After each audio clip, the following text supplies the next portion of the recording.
राष्ट्रीय महामार्गासाठी संपादित केलेल्या जमिनीचा मोबदला वाढवून देण्यासाठी चक्क जिल्हाधिकाऱ्यांच्या नावे बनावट आदेश काढून शासनाची 73 कोटी रुपयांची फसवणूक केल्याप्रकरणी बीडचे तत्कालीन जिल्हाधिकारी अविनाश पाठक यांना पोलिसांनी लातूर येथून ताब्यात घेतले आहे. स्थानिक गुन्हे शाखा आणि उपविभागीय पोलीस अधिकाऱ्यांच्या पथकाने ही कारवाई केल्याने राज्यात खळबळ उडाली आहे.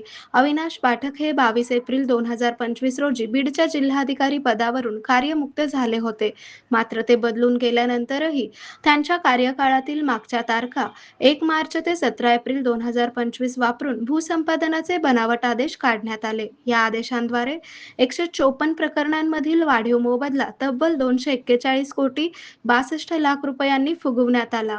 धक्कादायक बाब म्हणजे यातील 73 कोटी 4 लाख रुपयांचे प्रत्यक्ष वाटपही संबंधित खातेदारांना झाले आहे. या संपूर्ण प्रक्रियेची सरकारी नोंद नव्हती.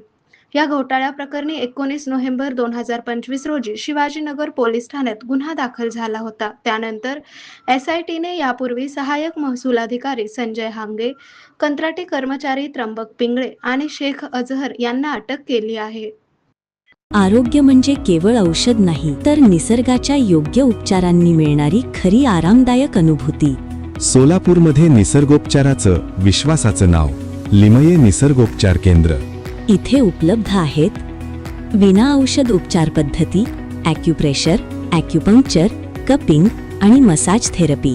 सर्व प्रकारच्या आजारांवर निसर्गाच्या माध्यमातून